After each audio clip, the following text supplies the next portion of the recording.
Experience 10 days of Grand Europe trip for easy EMI of Rs 25,000 only with GT Holidays, South India's #1 travel brand. 18 துறை வாரியாக கூட்டம்லாம் நடத்திட்டு இருந்தேன். ஆனாலும் முதலமைச்சர் இந்த மாதிரி ஒரு சந்திப்பை வைத்து பணவீக்கம், இலவசம், பொது விநியோகம் பற்றியெல்லாம் கொஞ்சம் என்ன சொல்வது டீட்டெயில்டாக கொஞ்சம் விளக்கம் கொடுங்க அப்படின்னு எனக்கு ஒரு உத்தரவிட்டார். அந்த அடிப்படையில் சுமார் 1 மணி நேரமாக அவங்களுக்கு இந்த தகவல்லாம் தீட்டிட்டு வந்திருக்கேன். அதனால் நான் கொஞ்சம் பொருளாதார தத்துவம் அடிப்படையிலேருந்து what is inflation, how do you manage it, what variables go into it, what are the causes, இதெல்லாம் கொஞ்சம் பேசிட்டு இது வரைக்கும் நம்மளுக்கு இருக்கிற தகவல் எந்த வகையில் நம்ம அதை பற்றி புரிந்து கொள்ளலாம், இன்னும் எது தெளிவில்லை எது தெளிவு இருக்குதுன்னு சில கருத்தெல்லாம் நான் கூறுறேன். முடிஞ்ச அளவுக்கு நான் ஒரு 15-20 நிமிஷத்தில் முடிச்சிடுறேன். அதுக்கப்புறம் நீங்கள் கேள்வி எதுவும் இருந்தால் நான் பதில் சொல்லுவேன். அது பணவீக்கம், இன்ஃப்ளேஷன்ன்றது ரொம்ப it's a very complicated thing. அதில் எத்தனையோ லீவர்ஸ், எத்தனையோ ஃபேக்டர்ஸ் இருக்குது. பொதுவாகவே வாழ்க்கையில் இப்போ தேர்தலில் நான் வெற்றி பெற்றேன்னா அது எதனாலன்றது பொதுவாக நம்பர் தெரியுதே தவிர இந்த வாக்குறுதினால் என்ன, அந்த செயலினால் என்ன, அந்த அனுபவத்தினால் என்ன. ஸோ இங்கிலீஷில் சொல்லுவோம், it's very hard to attribute effect to cause. விளைவு கிடச்சிருச்சு, எதனால் இந்த விளைவு கிடைச்சிதுன்றது பொதுவாகவே வாழ்க்கையிலையும் அதுவும் காம்ப்ளிகேட்டட் சிஸ்டம்ஸ்லேயும் அதுவும் இன்ஃப்ளேஷன்லாம் ரொம்ப கடினம். ஆனால் அடிப்படை டெக்ஸ்ட் புக் எடுத்தோன்னா நார்மலாக இன்ஃப்ளேஷனுக்கு ஒன்று சப்ளை சைட் ப்ராப்ளம் இருக்கணும், இல்லை டிமாண்ட் சைட் ப்ராப்ளம் இருக்கணும். சப்ளை சைட் ப்ராப்ளம்னா உற்பத்தியில் ஏதோ சிக்கல் வந்து இருக்கிற தேவை அளவுக்கு, டிமாண்ட் அளவுக்கு உற்பத்தி செய்ய முடியவில்லை என்றால் பொருள் வால்யூம் குறைந்து தேவை அதே அளவில் இருந்தால் விலை அதிகரிக்கும், ஓப்பன் மார்க்கெட்டாக இருந்தால். இது one way of getting inflation. இன்னொரு புறம் இருக்கிறதுலே சிம்பிளஸ்ட் வந்து பொருள் அதே அளவுக்கு இருக்க பண புழக்கம் அதிகரித்து ஊதியமெல்லாம் அதிகரித்து எல்லார் கையிலையும் கூடுதல் பணம் நின்னா சேம் அமௌண்ட் ஆஃப் குட்ஸ் மோ மணி. அதனால் வர வாய்ப்பு பணவீக்கம், அதாவது விலை உயர்வு இஸ் த ஆப்போசிட் ஆஃப் பணவீக்கம். விலை உயர்வினால் பணத்தோடைய வாங்கும் சக்தி, பர்ச்சேசிங் பவர் குறையுது.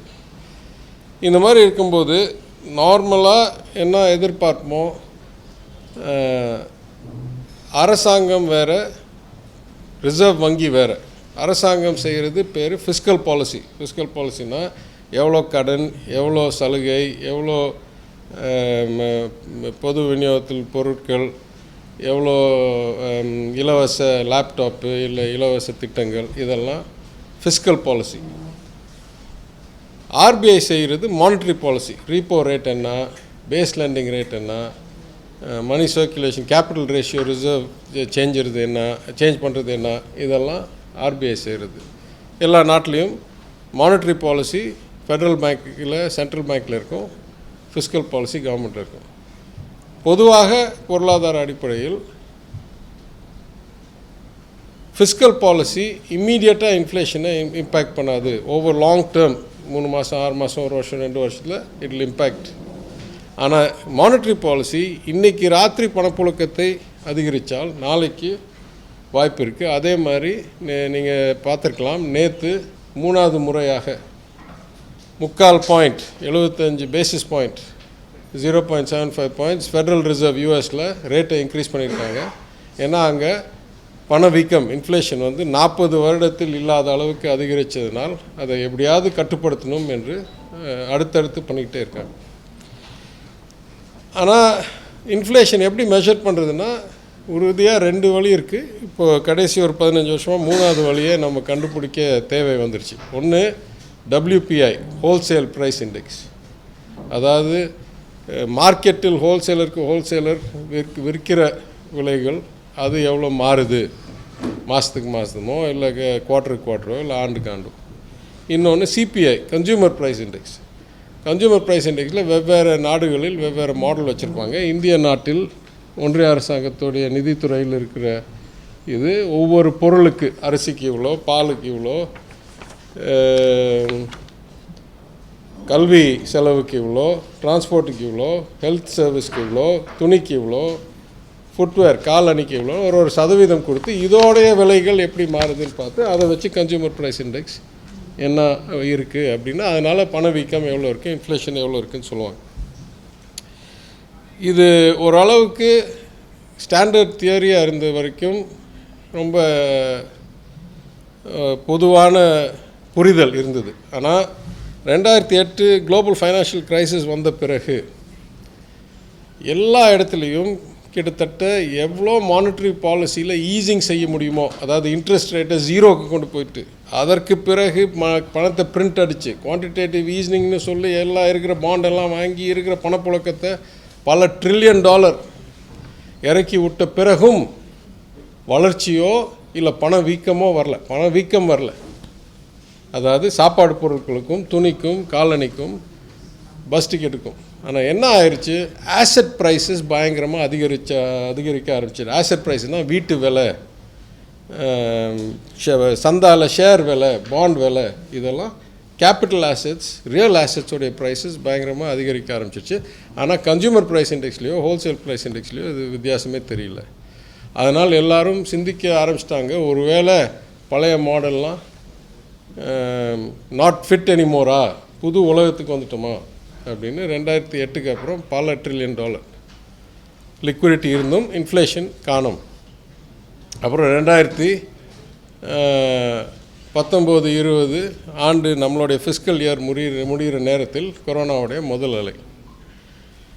கொரோனா அலை பல வகையில் இது வரைக்கும் 100 ஆண்டில் காணாத ஒரு பொருளாதார சூழ்நிலையை உருவாக்குச்சு. என்ன ஆச்சு, கம்ப்ளீட்டாக ப்ரொடக்ஷனை நிறுத்திட்டோம், கிட்டத்தட்ட முழுசாக டிமாண்டை நிறுத்திட்டோம். ஏன்னா வெளியே போக முடியாது, ஓரளவுக்கு ஏதோ சாப்பிடலாமே தவிர பொருள் வாங்குறதுக்கு கூட எல்லாருடைய வாங்குகிற வால்யூமும் குறைஞ்சிருச்சு.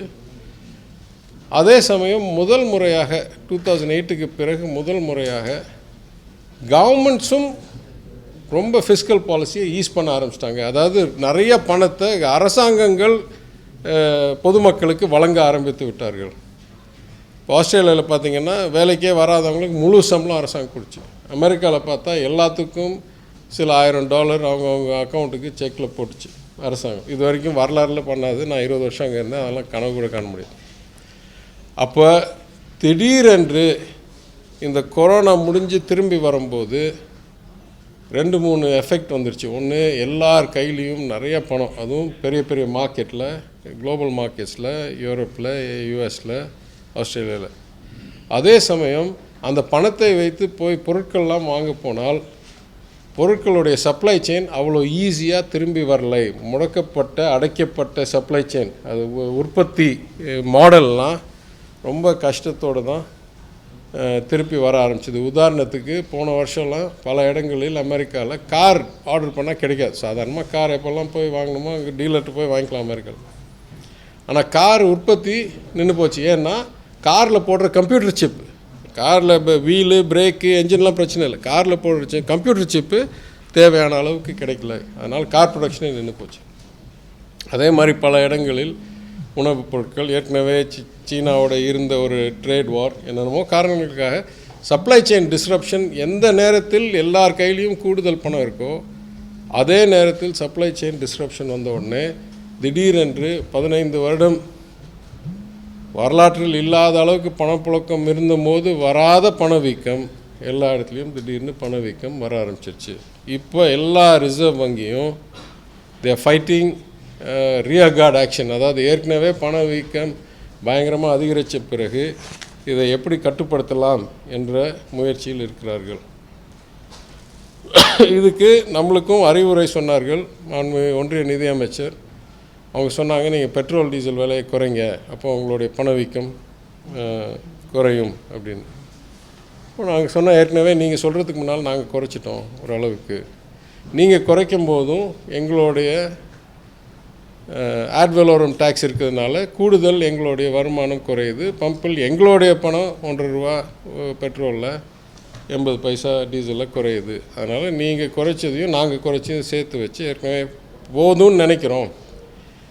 ஏன்னா நல்லா நீங்கள் புரிஞ்சிக்க வேண்டியது, மாநிலங்களுக்கு ஒவ்வொரு ஆண்டும் இந்த ஒன்றிய அரசு கடிதம் எழுதுகுது. என்ன சொல்கிறாங்க, இந்த ஆண்டு உங்களுடைய மொத்த கடன் எடுக்கும் சக்தி இத்தனை ரூபாய்கள், அதாவது கடைசி கோடி ரூபா வரைக்கும் இவ்வளோ தான் உங்களால் மொத்தமே கடன் எடுக்க முடியும் அப்படின்னு கட்டளை இடுறார்கள். அவங்களுக்கு அந்த மாதிரி எந்த சட்டமும் கிடையாது. அவங்களுடைய எஃப்ஆர்பிஎம் ஆக்டை அவங்க பாராளுமன்றத்தில் கொண்டு போய் ஆண்டுதோறும் 18 ஆண்டுகளாக அந்த சட்ட திருத்தத்தை பண்ணி அவங்க தேவையான அளவுக்கு அவங்க கடன் எடுத்துக்கிட்டே இருக்காங்க. ஆனால் எங்களுக்கெல்லாம் இந்த மாதிரி ஒரு கடிதம் வரும், இந்த ஆண்டு உங்களுக்கு மொத்த கடன் எடுக்கும் சக்தி இத்தனை கோடி ரூபாய். உதாரணத்துக்கு 22-23 ஆண்டு 83,955 கோடி ரூபாய்.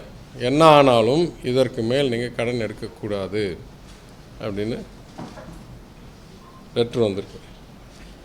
ஒவ்வொரு மாநிலத்துக்கும் ஒவ்வொரு ஆண்டும், அதாவது நம்மளுடைய பொறுப்புள்ள நிதி மேலாண்மை சட்டத்தை நம்ம மாற்றினாலும் மாற்றின பிறகும் நம்ம இல்லை எவ்வளோன்னா நான் 1 லட்சம் கோடி எடுக்கலான்னு நம்ம சட்டத்தை மாற்றினாலும் அதை மீறும் இந்த கட்டளை. அப்போ நாங்கள் கேட்ட ஒரே கேள்வி, எவ்வளோ மொத்த கடன் எடுக்கணும்னு நீங்கள் சொல்கிறீங்க, எதை நாங்கள் வருமானம் எடுக்கணும் எடுக்கக்கூடாதுன்னு நீங்கள் சொன்னீங்கன்னா, அப்போ எங்களுடைய மக்கள் கொடுத்த ஆதரவு, எங்களுக்கு வந்த உரிமை, சட்டமன்றத்திலிருந்து என்ன பிரயோஜனம்? சட்டமைப்புப்படி மாநில அரசுக்கு சில உரிமைகள் உண்டு. உதாரணத்துக்கு நம்ம எல்லா இடத்துலையும் பொது விநியோக திட்டத்தை அதிகரிக்கணும்னு நினைக்கிறோம். அதுக்கு பணம் எங்கேருந்தாவது வரணும்ல. அப்போ எவ்வளோ கடன் எடுக்கிறதுன்னு நீங்கள் லிமிட் பண்ணுவீங்க, எப்படி நாங்கள் சம்பாதிக்கணும் சம்பாதிக்கக்கூடாதுன்னு நீங்கள் சொல்லுவீங்க. அப்போனா எஃபெக்டிவாக நீங்கள் என்ன சொல்கிறீங்க, உங்களுடைய திட்டங்கள்லாம் நாங்கள் சொல்கிறபடி தான் நடத்தணும். இது எப்படி நியாயமாகும்? எங்கள் திட்டங்களை நாங்கள் நடத்திக்கிறோம், எங்கள் வருமானத்தை நாங்கள் பார்த்துக்குறோம்னு சொன்னோம். அப்படி பார்த்தா பொது விநியோக திட்டத்தில் நான் ரொம்ப டீட்டெயிலாக போகல, நீங்கள் கேள்வி கேட்டால் நான் பதில் சொல்கிறேனே தவிர, ஏற்கனவே என் துறையில் மிக சிறப்பாக பணியாற்றுற வைஸ் சேர்மன் பேராசிரியர் ஜெயரஞ்சன் அவர்கள் பெரிய ஒரு லாங் ப்ரெஸ் கான்ஃபரன்ஸ் நேற்று நடத்தி ஒவ்வொரு பொருளுக்கும் எவ்வளோ மானியம் என்னெல்லாம் சொல்லியிருக்காரு. அந்த தகவல் என்கிட்டையும் இருக்குது, நீங்கள் கேட்டிங்கன்னா சொல்கிறேன்.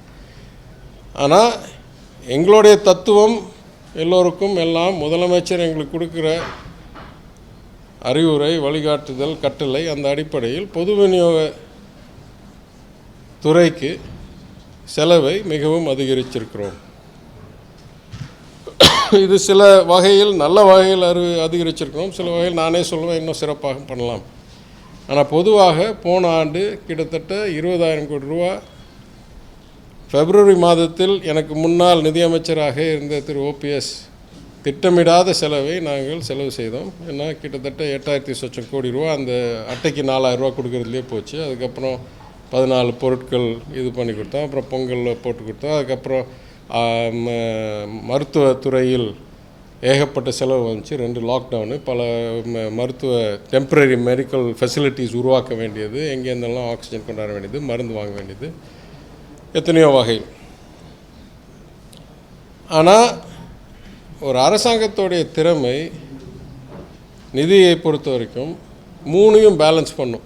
ஒரு புறம் சாமானிய மக்களுக்கு வாழ்க்கையை பாதிக்காத அளவுக்கு பண வீக்கத்தை குறைக்கும். ஏன்னா இங்கிலீஷில் சொல்லுவாங்க, inflation is like a hidden tax, அதாவது மறைமுகமாக வரியாக கருதணும் பணவீக்கத்தை. ஏன்னா பணக்காரங்க அந்த அளவுக்கு பண உயர்வு அவங்களுடைய சாப்பிட்ற பொருளையோ இல்லை அவங்க போடுற பெட்ரோலையோ இல்லை அவங்க இப்போ போகிற விமானத்தையோ இப்போ அவங்க மாற்ற மாட்டாங்க. ஆனால் ஏழை எளிய சாமானிய மக்களுக்கு அந்த ஒவ்வொரு வீக்கமும் ஒரு விலை உயர்வும் அவங்களுடைய வாழ்க்கை முறையை, அவங்களுடைய பர்ச்சேசிங் பவர், வாங்கும் திறனை, அவங்களுடைய வாழ்க்கை சாப்பிட்ற அளவை பாதிக்கும்.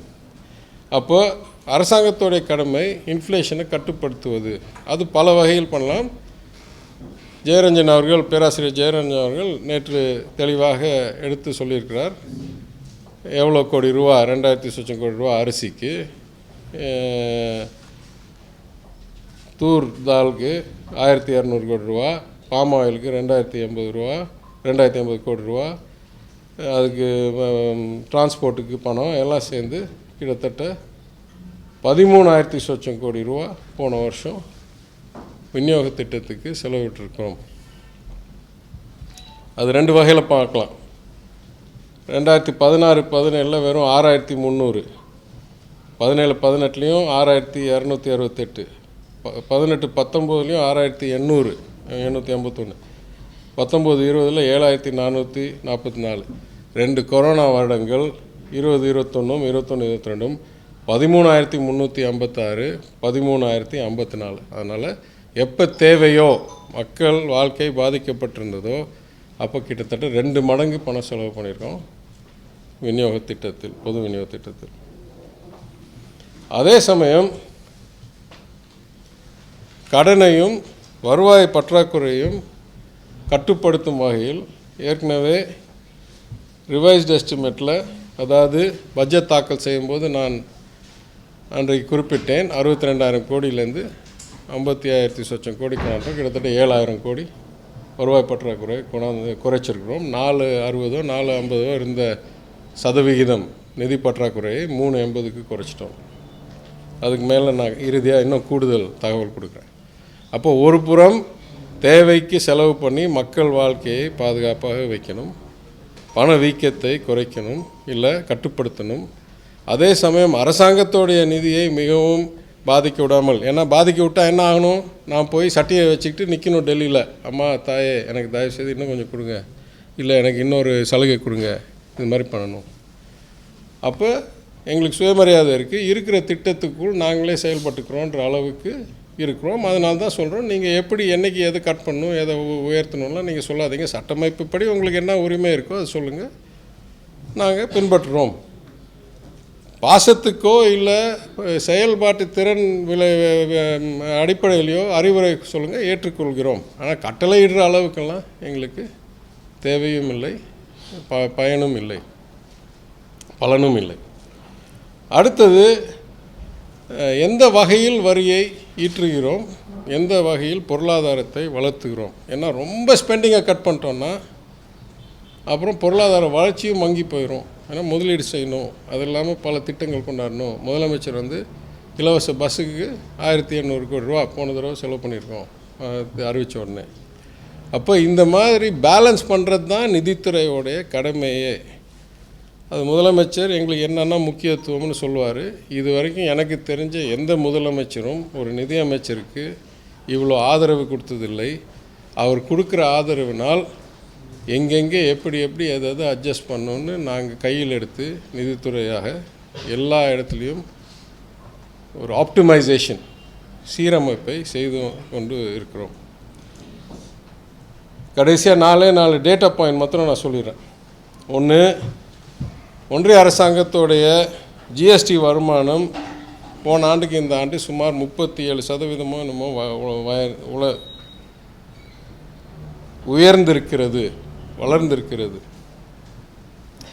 முந்தா நேற்று அவங்களே வெளியிட்ட அறிக்கையில் டைரக்ட் டாக்ஸஸ், அதாவது வருமான வரியில் எடுத்த வருமானம் 23% வளர்ந்திருக்கிறது. நாங்கள் தொடர்ந்து வைக்கிற ஒரு விமர்சனம், குற்றச்சாட்டுன்னு கூட சொல்லலாம், இது பணக்காரங்களுக்காக நடத்தக்கூடிய அரசாங்கம் டைரக்ட் டாக்ஸஸில் தான், நேர்முக வரியில் தான் கூடுதல் எடுக்கணும், மறைமுக வரியில் குறைந்து தான் எடுக்கணும்னு சொல்கிறோம். அவங்க ஒரு தடவையும் பட்ஜெட் போடும்போதும் அந்த திசைக்கு போகிற மாதிரி காமிப்பாங்க. திட்டத்தில் நேர்முக வரியில் அது அதிக சதவிகிதம் வளர்ச்சியும் மறைமுகத்தில் குறைந்தும் காமிப்பாங்க. ஆனால் செயலில் அது இந்த தடவையும் வரவில்லை. அது மட்டும் இல்லை, மாதம் புது ரெக்கார்டு, புது ஜிஎஸ்டின்னா அதெல்லாம் பெரிய வித்தையாக நீங்கள் எடுக்கக்கூடாது. பணவீக்கத்தினாலையும் மக்கள் தொகை அதிகரிக்கிறதுனாலையும் உற்பத்தி அதிகரிக்கிறதுனாலையும் சாதாரண நேரங்களில் ஒரு மாதமும் அதிகம்தான் ஆகும். ஏன்னா we are only looking at what's called nominal, we are not looking at adjusted for inflation. Nominal numbers வந்து அதிகரித்து கொண்டே தான் போகும். இதுதான் இயற்கை. ஏதாவது சீசனல் வேரியேஷன் இல்லை ஏதாவது எதிர்பாராத இடர் இந்த மாதிரி வந்தால் தான் நம்மளுக்கு குறையுமே தவிர அதிகரிக்கிறது பெரிய வித்தையில் கேள்வி. எத்தனை சதவிகிதம் அதிகரிக்கிறது? பொருளாதார உற்பத்தி அதிகரிக்கிறதோட வரி வருமானம் அதிகரிக்கிறதா, இல்லை நேர்முக வரியோட மறைமுக வரி குறைந்த சதவிகிதம் அதிகரிக்கிறதா? அப்படின்னா it's becoming more just, more fair, நியாயமாக இருக்குது அப்படின்னு கூறலாம். எங்களை பொறுத்த வரைக்கும் நான் எதிர்பார்த்ததை விட அனைத்து அமைச்சர்கள், அனைத்து அதிகாரிகளுடைய ஆதரவுடன், ஒத்துழைப்புடன், முதலமைச்சரோட சீரிய தலைமையில் 3லும் தமிழ்நாடு மிகவும் சிறப்பான விளைவை கொண்டாந்திருக்கிறோம். முதல், கடன் வருவாய் பற்றாக்குறையை நாங்கள் ரிவைஸ்ட் எஸ்டிமேட்லேருந்து சொன்னதுலேருந்து இறுதி கணக்கு இன்னும் சில நாட்களில் வரப்போகுது. ஆனால் எங்களுக்கு வர்ற அட்வான்ஸ் தகவல் மிகவும் கூடுதலாக சிறப்பாக வந்திருக்கு விளைவு, மிகவும். அப்போனா நான் 7,000 கோடின்னு சொல்லியிருந்தேன்னா இறுதி கணக்கில் அதோட 2 மடங்குக்கு மேல் குறைச்சிருக்கிறோம் வருவாய் பற்றாக்குறையும் நிதி பற்றாக்குறையும். டெஃபிசிட், ரெவன்யூ டெஃபிசிட், அதனால் ஃபிஸ்கல் டெஃபிசிட். சரியா? அதற்கு மேல் சொல்லுவேன், ஆஸ் அ பெர்சன்டேஜ் 380 சொன்னேன், 3.8% சொன்ன ஃபிஸ்கல் டெஃபிசிட். நான் சொல்கிறேன் முடியும் போது 330, 335, 325 இந்த இடத்தில் முடிய போகுது. 3.25 to 3.35, ரைட் எதிர்பார்ப்பு. அப்போனா யோசிச்சு பாருங்கள், 461லேருந்து ஒரே ஆண்டில் கொரோனா 2வது அலை, 3வது அலை, எத்தனையோ வாக்குறுதிகள் நிறைவேற்றல், 4,000 கோடி ரூபா கொடுத்து 20,000 கோடி செலவு பண்ணி, பெட்ரோல் விலை 3 ரூபா குறைச்சி, பஸ்ஸு இலவசமாக்கி, பெண்களுக்கு பொங்கலுக்கு பேக்கேஜ் கொடுத்து எல்லாம் பண்ண பிறகு இந்த அளவுக்கு ஒரே ஆண்டில் குறைச்சிருக்கிறோம். சரி, 2வது பாயிண்ட், இந்த மாதிரி குறைத்தால் ஓரளவுக்கு வளர்ச்சியையும் பொருளாதாரத்தையும் பாதிக்கிற அளவில் நீங்கள் பண்ணிங்கன்னா, ஏன்னா எதை குறைக்கணுன்றது பொறுத்து இருக்குது. தேவையானதை குறைச்சா அப்புறம் வளர்ச்சி வராது. அப்போ இந்த மாதிரி குறைத்தால் உங்களுக்கு பொருளாதாரத்தை பாதிக்காத அளவுக்கு பண்ண முடியுமா என்று கேட்டால், முதல் குவார்ட்டர், முதல் 3 மாதத்தில் தமிழ்நாடுடைய வருமானம், சொந்த வரி வருமானம் 50% வரியில்லா வருமானம் 74% உயர்ந்திருக்கிறது.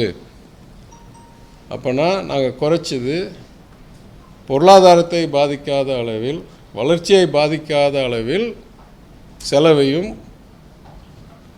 விளைவில்லா செலவையும், அதனால் பற்றாக்குறையும், அதனால் கடனையும், அதனால் வட்டியையும். சராசரி வட்டி 8%ன்னா சப்போஸிங் நாங்கள் 15,000 கோடிக்கு மேலே குறைச்சிருக்கோம் ஒரே ஆண்டில் வருவாய் பற்றாக்குறையை, நிதி பற்றாக்குறைன்னா அதுக்கு 1000 கோடிக்கு மேலே வட்டியை குறைச்சிருக்கிறோம் ஆண்டுக்கு.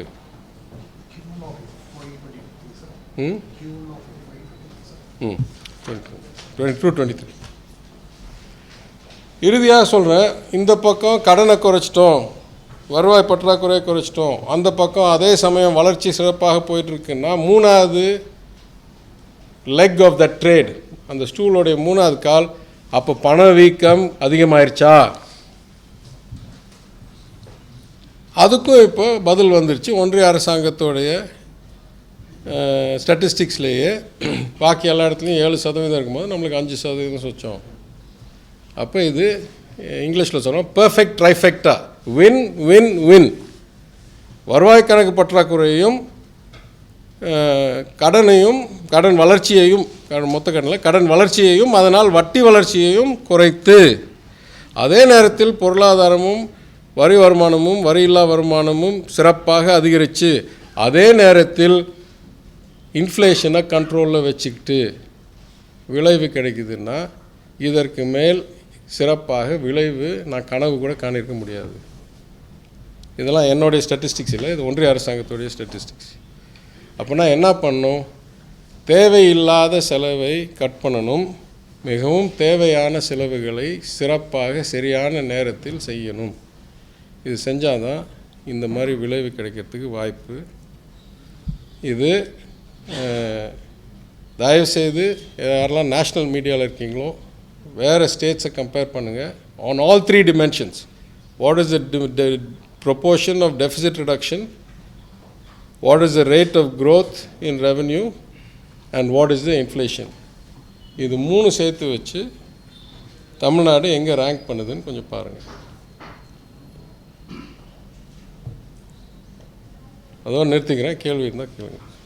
Obvious question will be, where have you done this?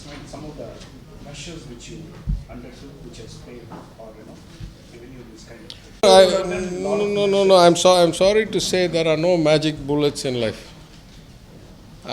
I can consciously tell you that I have processed something almost near 5,000 files. At least few hundred of them I have sent back for various corrections, changes, questions, queries. Not one time the Chief Minister has called me and said, for political reasons, you just approve it anyway, or don't ask these questions.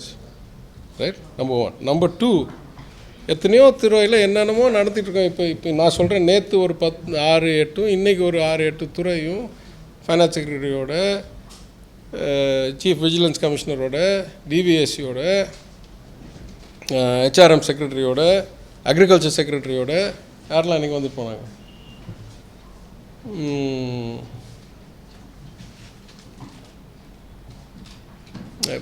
துறையாக படிப்படியாக there is no secret. அதாவது மேலாண்மை ஒழுங்காக ஒவ்வொரு கோப்புலேயும் ஒவ்வொரு திட்டத்திலையும் ஒவ்வொரு செலவுலையும் பண்ணால் இந்த விளைவு கிடைக்கும். அப்போனா எனக்கு என்ன தோணுதுன்னா, இதற்கு முன்னால் எப்படி இவ்வளோ கடன் வந்து இவ்வளோ வளர்ச்சி சரிஞ்சு வரி சரிஞ்சு எப்படி நடந்ததுன்னு எனக்கு புரியல. ஏன்னா நான் கொரோனா பற்றி பேசலை, நான் சொல்கிறேன் 2014 19 நான் பேசுகிறேன். ஏன்னா நானே சொல்கிறேன் 14 வரைக்கும் அம்மையார் ஜெயலலிதா இருந்த வரைக்கும் இந்த மாதிரி சரிவு இல்லை.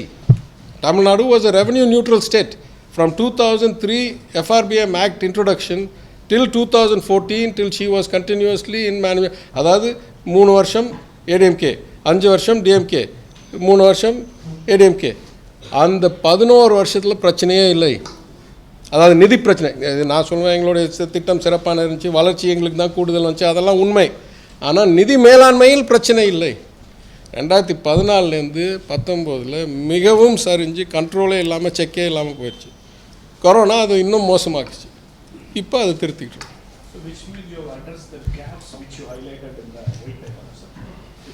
some of them நான் என்ன சொல்கிறேன், நான் ரொம்ப வெளிப்படையாக சொல்கிறேன். Because SOTR is the one you highlighted in a page.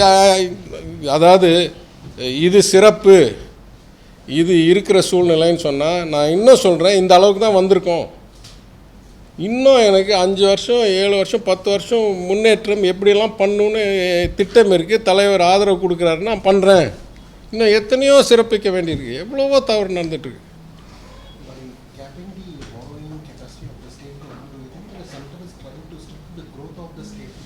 No, I think they are trying to control how we work, how we act. I don't think they are trying to stifle the growth. I think they want only one authority in Delhi and everybody else to say whatever you say we'll do.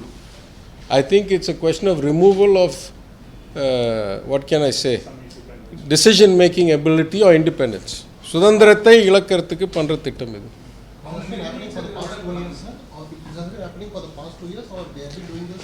I think it has been increasingly happening for the last 7 years. It's not happening only to Tamil Nadu. It's happening to every state.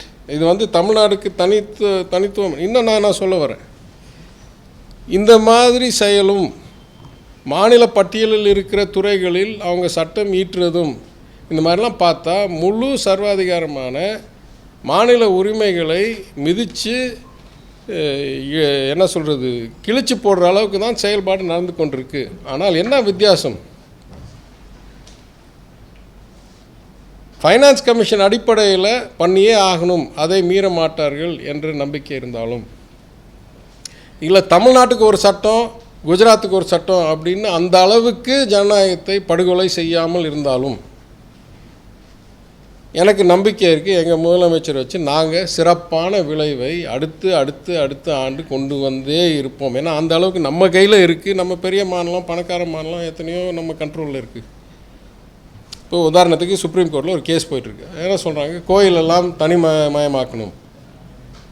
நம்ம கோயிலை தேசமயமாக்குனது எந்த கோயிலை? அரசர்கள் பெரிய கோயில்களை, கலாச்சாரம் சிறப்பு வாய்ந்த கோயில்களை 1926 நம்ம தேசமயமாக்கணும். 2011, 12, 13, 10 பிரதமர் குஜராத் முதலமைச்சராக இருக்கும்போது அவர் அங்கே தேசமயமாக்கினார் குஜராத் கோயில்களை. இன்னை வரைக்கும் போன வருஷம் வரைக்கும் உத்தராகண்டில் பிஜேபி கவர்மெண்ட் தேசமயமாக்கிட்டு இருக்கு. அப்போனா அதில் என்ன ஜட்ஜ்மெண்ட் வரணும்? எல்லாரும் நீங்கள் இருக்கிறபடி இருங்கன்னு சொல்லணும், இல்லை எல்லாரும் திருப்பி யார்கிட்டயோ கொடுங்கன்னு. யாரும் எனக்கு கனவு தெரியல, யாரும் ஆனால் தமிழ்நாட்டில் அவுத்து விடு, கழட்டி கொடு, பிரித்து கொடு, ஆனால் குஜராத்தில் வச்சுக்கோன்னு சொன்னால் அது சட்டமைப்பில் எப்படி ஒரே நாடாக இருக்க முடியும்? அதனால் நான் சொல்கிறேன், சட்டமைப்புக்குள் ஒரே சட்டம் எல்லா மாநிலத்துக்கும் என்ற அளவுக்கு சட்டமைப்பு நீடித்தால் அது போதும் எங்களுக்கு. நாங்கள் சிறப்பான விளைவை தொடர்ந்து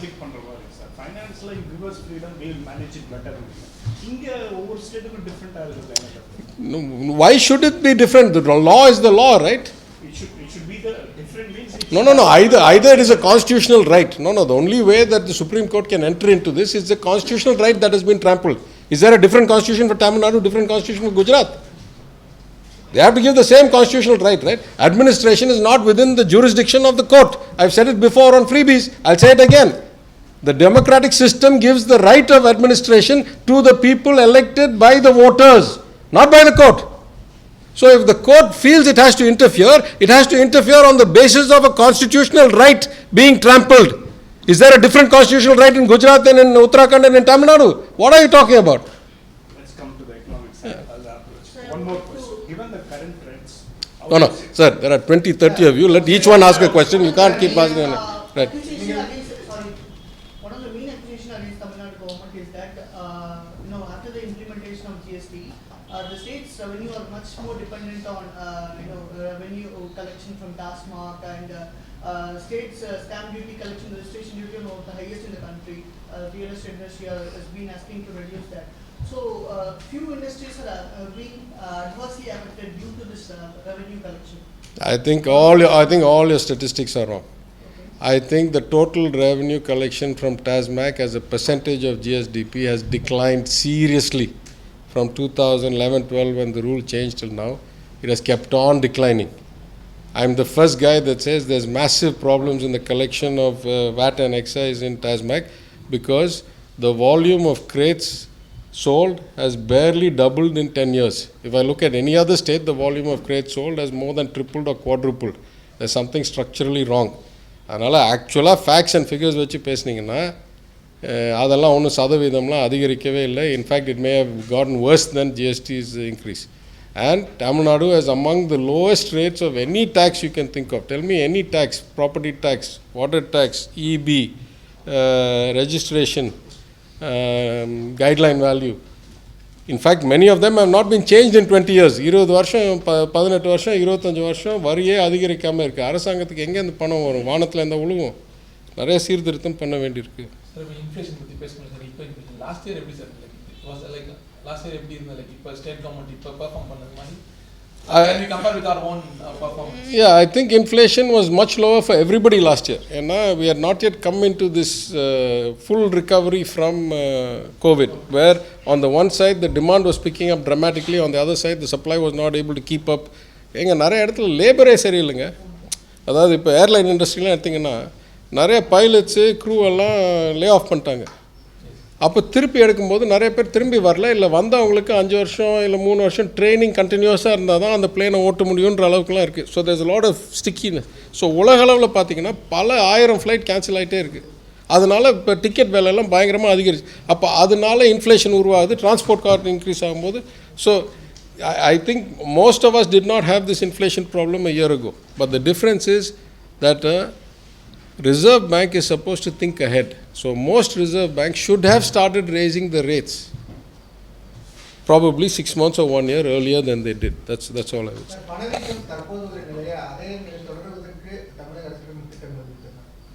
சார் நான் திருப்பி சொல்கிறது ரொம்ப காம்ப்ளெக்ஸ் சார். அதாவது ஏதோ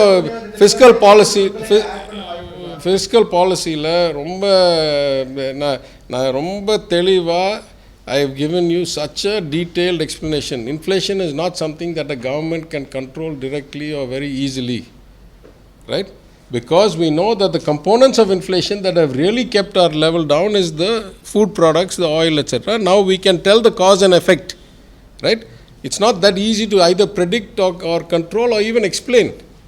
So we will continue to do what we are doing, which is, நான் எங்களுடைய கொள்கை என்ன, ஏற்கனவே நிறைய பொருளோ நிதியோ இல்லை பர்ச்சேசிங் பவரோ இருக்கவர்களிடம் கூடுதல் போய் பணத்தை கொடுக்கறதுக்கு பதில் ஏழை எளிய மக்களுக்கு போய் சேர்க்கணும், பாட்டம் ஆஃப் த பிரமிடில் பணம் கொடுக்கணும். It is good economics, it's good social justice. It's good social justice ஏன்னா ஏற்றத்தாழ்வை குறைக்கிறது. It's good economics because if you give it to the people at the bottom of the pyramid, they're more likely to spend it, their quality of life will increase, but there'll also be a multiplier effect. The more you give it to the people at the top, what happened for the last 7-8 years in the world is going to happen. That is, it will go into asset prices. It won't go into consumer products. Sell பண்ண மாட்டாங்க. They'll go and invest it, and it will increase share prices, it will increase flat prices, house prices, those kinds of things. Sir, as you said, like food products it was a major cause for a decline in the inflation. Because in the entire country, food shortage இல்லை. But இல்லைங்க சில இடத்துல shortage இருக்கிற மாதிரி எனக்கு தகவல் வருது. Though I'm not an expert, I'm told that the wheat supplies in North India did not materialize, and because of a policy taken by the union government that they were going to allow exports and do a lot of diplomacy with that, they had been heavily exporting. First 2-3 months first 6 months பார்த்தீங்கன்னா the export of wheat was more than double what the export of wheat has been allowed since June. So it may have been bad policy also that led to the inflation, because we eat more rice, they eat more wheat. So again, I'm not trying to take credit for things that we don't know. I'm just saying we have been able to do all three things well. We have been able to manage the deficit and the government's fisc, at the same time make sure that the economy is booming, at the same time keep inflation under control. I'm sorry, I have to go. Thank you. No, it has to be somebody else. Yeah. பணவீக்கத்தை காட்டிலும் இளைஞர்களுக்கு வேலை வாய்ப்பு அதிகப்படுத்துவது, அதே போல வருவாயை பகிர்வது தான் அரசாங்கத்தோட நோக்கம் அப்படின்னு நிர்மலா சீதாராமன் பேசியிருக்கோம். அதை எப்படி பார்க்கணும்? இல்லைங்க, எல்லாமே அரசாங்கத்தோடைய நோக்கம் தான். எங்களுக்கு மாத்திரம் வேலை வாய்ப்பு உருவாக்குவது ஆசை இல்லையா? நிதித்துறை என்னுடைய முதன்மை கடமை நிதியை ஒழுங்காக மேலாண்மை செய்கிறது. நிதியால் உருவாக்கப்படுற திட்டங்கள், என்ன ஸ்கீம்ஸு, இன்வெஸ்ட்மெண்ட்ஸு ஒழுங்காக வளர்ச்சிக்கு வழிவகுக்கிறது. அதே சமயம் இன்ஃப்ளேஷன் உருவாக்காமல் ஃபிஸ்கல் பாலிசியால் எந்த அளவு முடியுமோ, திருப்பி சொல்கிறேன், fiscal policy is not that great a controller of inflation under normal circumstances.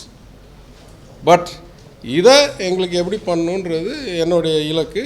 இப்போ கூட முதலமைச்சர் மதுரைக்கு வந்து 10,000 சீட் உள்ள டைட்டில் பார்க் அறிவிச்சிட்டு வந்திருக்காரு.